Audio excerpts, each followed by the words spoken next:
कार्यक्रम को। जय जय श्री राधे। कहते हैं कि भागवत श्रीमद् भागवत कथा का जो आनंद मिलता है वो कहीं नहीं मिल पाता, किसी भी चीज में नहीं मिल पाता, चाहे कैसे भी आप पूजा पाठ कर लीजिए। श्रीमद् भागवत कथा की जो पूजा पाठ होती है वो दिल को शांति प्रदान करती है। ऐसे ही आज मौजूद हैं तोता के ताल पे खेमेश्वर नाथ मंदिर में, जहां आचार्य पंडित गरिमा किशोरी जी की भागवत कथा का प्रारंभ हुआ है और उसमें कुछ महिलाएं जिन्होंने पूर्व में उन्होंने यह देश कोड लागू किया था, जो काला महल पे भागवत कथा हुई थी, आज वही हमारे बीच मौजूद हैं। आज चल के बात करेंगे कि ड्रेस कोड का महत्व बहुत ज्यादा, मैंने पहले भी बताया था और आज भी बता रहा हूं कि बहुत अधिक होता है। ऐसे ही देखिए ड्रेस कोड की ये महिलाएं खड़ी हैं भागवत कथा में, खासकर इनका योगदान रहता है किसी भी कार्य से लेके।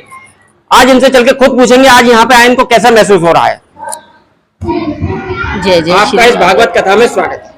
जय जय श्री राधे। मैं कालामेल महिला मंडल से, हमें भागवत कथा हमने अपने कालामेल में भी करवाई और यहाँ भी आकर हमने आनंद लिया है, इसलिए मुझे बहुत अच्छा लगा। देखिए इन्होंने कहा कि इनको बहुत अच्छा लगा। चलिए आगे और भी पूछते हैं। जय जय श्री राधे। हमने पहले भी गरिमा दीदी की जो कथा सुनी ना, हमें इतनी अच्छी लगी, बहुत ज्यादा ऐसे लग रहा था कि हम वृंदावन में आके बस गए हैं। तो इसलिए हम भी चाह रहे हैं कि बार बार वो हमारे शहर में आके हमें आनंद की अनुभूति कराएं और बहुत अच्छा लग रहा है। एक जैसा ड्रेस पहनने पे भी हमें बहुत अच्छी फीलिंग सी आ रही है कि हम लोग सब एक है, एकता का प्रतीक है। जय जय श्री राधे। देखिए ड्रेस कोड का बहुत महत्व अच्छी बात है, लेकिन कहीं ना कहीं गरिमा किशोरी जी के जो मुख से अमृत बरसता है उसके तो कोई भी कहने नहीं है। चलिए इनसे पूछते हैं। श्री राधे। गरिमा किशोरी जो आचार्य गरिमा किशोरी, उनके मुख से जो अमृत बरसता है उसकी कोई तुलना नहीं की जा सकती। सही में उसकी कोई तुलना नहीं की जा सकती। मैंने तो पहले भी आपको बताया, ऐसा लगता है गरिमा किशोरी जी के साथ पूरा वृंदावन यहाँ आके बस गया हो।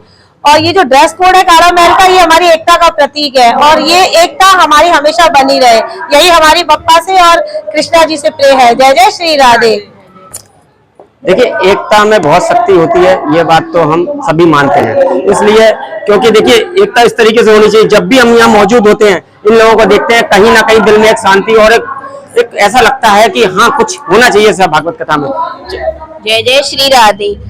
गणपति बाप्पा मोरिया। मैं यही कहना चाहूंगी, जैसे बूंदी का प्रसाद बनके मोदक बनता है, बूंदी के एक एक कण से मोदक बनाया जाता है, वो एकता का प्रतीक है। वैसे ही हमारा काला महिला मंडल एकता का प्रतीक है और ऐसे ही हमें एकता से चलना चाहिए। और गरिमा जी का भागवत सुनने का हमें दोबारा मौका मिला, उसके लिए बहुत ही आनंद प्राप्त हुआ है हमें। जय जय श्री राधे। देखिए इनको तो बहुत आनंद आया। कहीं ना कहीं मैं आभार व्यक्त करता हूँ इन सभी के ड्रेस कोड में जो महिलाएं आई हैं, इनका आभार व्यक्त करता हूँ कि ये भागवत कथा में आए। तो आपका तो मैं खासकर सब लोगों का आभार व्यक्त करता हूँ कि आप लोग आए, आप लोगों ने समय दिया। लेकिन मैं ये जानना चाहता हूँ कि कहीं ना कहीं गरिमा किशोरी जी की जो कथा है कहीं ना कहीं दिल को छू जाती है, आपको कैसा लगता है? नहीं, जय श्री राधे। गरिमा दीदी की आवाज इतनी मधुर है, हमारे दिल तक बैठ चुकी है, इसीलिए हम दोबारा यहाँ पे आए, आज भागवत सुनने आए, क्योंकि हमें गरिमा दीदी के बारे में पता चला कि दीदी आई भी हैं और हमें उनके मुख से सुन के इतना अच्छा लगता है कि अमृत बह रहा हो, ऐसे लगता है कि हम और वृंदावन लगता है हमें, इसलिए हम भागवत कथा सुनने दोबारा यहाँ आए हैं। जय जय श्री राधे। देखिए ये लोग सब आए, इनका आभार व्यक्त है और अच्छी बात है, क्योंकि भागवत कथा को जिस दिल में शांति मिलती है वो शायद घर में भी नहीं मिल पाती हो। इसीलिए भागवत कथा कराई जाती है कि कहीं ना कहीं महिलाएं सुने या बड़े सुने, बच्चे सुने, बुजुर्ग भी सुने, क्योंकि ये भागवत कथा में जो ज्ञान की बातें मिलती है वो शायद हमें कहीं नहीं मिल पाती हैं। मैं आगरा की आवाज से धर्मेंद्र ठाकुर आपसे सातों दिन की कवरेज दिखाता रहूंगा। आज पहला दिन हो चुका है, कल आज दूसरा दिन है, आगे और भी दिखाता रहूंगा।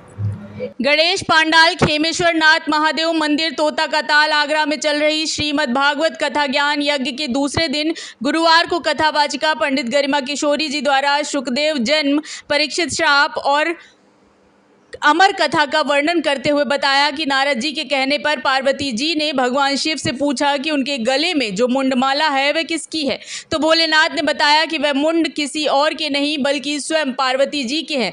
हर जन्म में पार्वती जी विभिन्न रूपों में शिव की पत्नी के रूप में जब भी देह त्याग करती, शंकर जी उनके मुंड को अपने गले में धारण कर लेते। पार्वती ने हंसते हुए कहा, हर जन्म में क्या मैं ही मरती रही, आप क्यों नहीं? शंकर जी ने कहा, हमने अमर कथा सुन रखी है। पार्वती जी ने कहा, मुझे भी वह अमर कथा सुनाइए। शंकर जी पार्वती जी को अमर कथा सुनाने लगे। शिव पार्वती के अलावा सिर्फ एक तोते का अंडा था जो कथा के प्रभाव से फूट गया, उसमें से श्री सुखदेव जी का प्राकट हुआ।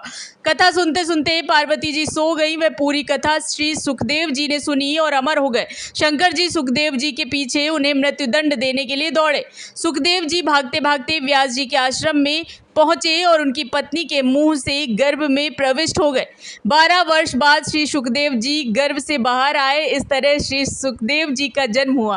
कथा व्यास जी ने बताया कि भगवान की कथा विचार, वैराग्य, ज्ञान और हरि से मिलने का मार्ग बता देती है। राजा परीक्षित के कारण भागवत कथा पृथ्वी के लोगों को सुनने का सौभाग्य प्राप्त हुआ। समाज द्वारा बनाए गए नियम गलत हो सकते हैं, किंतु भगवान के नियम ना तो गलत हो सकते हैं और ना ही बदले जा सकते हैं। ऋषि वृंदावन बिहारी लाल की जय। देखिए, ये तोता के ताल में खेमेश्वर मंदिर में लोहा मंडी में श्रीमद् भागवत कथा हो रही है, जिसमें कि बड़ा ही आनंद आ रहा है। विगत जब गणेश चतुर्थी थी, उस दिन यहाँ पर भव्य कलश यात्रा हुई। तदुपरांत 20 तारीख से श्रीमद् भागवत कथा आरंभ हुई है। आज द्वितीय दिवस था श्रीमद् भागवत कथा का। इतना आनंद आ रहा है। वैसे तो हर जगह ही बहुत आनंद आता है, हर जगह, क्योंकि साक्षात रूप से ठाकुर जी विराजमान होते हैं। जहाँ ठाकुर जी विराजमान हो वहाँ तो आनंद आना स्वाभाविक सी बात है। लेकिन यहाँ ठाकुर जी के साथ साथ गणेश जी भी विराजमान है, इसलिए और आनंद जो हमारा है दुगुना हो गया है। सबको बहुत आनंद आ रहा है। मुझे भी बहुत प्रसन्नता हो रही है कथा कहते हुए भी, और सब बहुत भाव से कथा को श्रवण कर रहे हैं। युवा पीढ़ी के लिए क्या संदेश देना चाहेंगे? हाँ, मैं युवा पीढ़ी को यही संदेश देना चाहूंगी कि आजकल की युवा पीढ़ी अपने धर्म से भटक रही है बहुत, और धर्म से भी भटक रहे हैं। इन कारणों से वो अनचाहे मार्गों पर भी भटक रहे हैं। इसलिए अपने धर्म से, अध्यात्म से हमको जुड़ना चाहिए।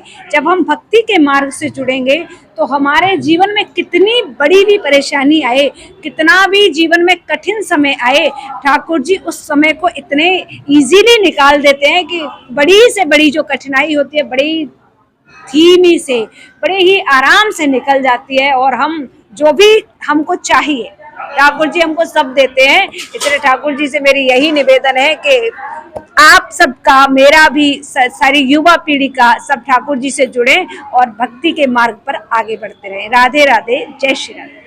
जय जय श्री राधे। बोल गणपति बप्पा मोरया। यहाँ भागवत का आगमन हो रहा है, हमें बहुत खुशी हो रही है।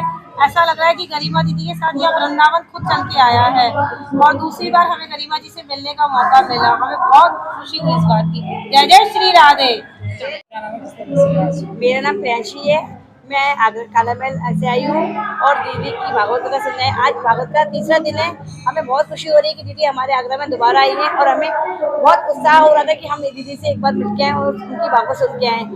जैसे ही दीदी भागवत करती है, ऐसा लगता है जैसे वृंदावन यहाँ बसा हुआ है। इतना अच्छा लगता है हमको कि कुछ कहने के लिए लगता है, बस वृंदावन बैठे हुए हैं और कुछ भी नहीं समझ में आता है। जय जय श्री राधे। आज यहाँ पर दूसरी बार गरिमा दीदी का आगरे में दोबारा भागवत कथा का आयोजन हो रहा है, जो हमें बहुत अच्छा लग रहा है। और दोबारा मौका मिल रहा है कथा सुनने का, तो इसलिए हमें बहुत अच्छा लग रहा है।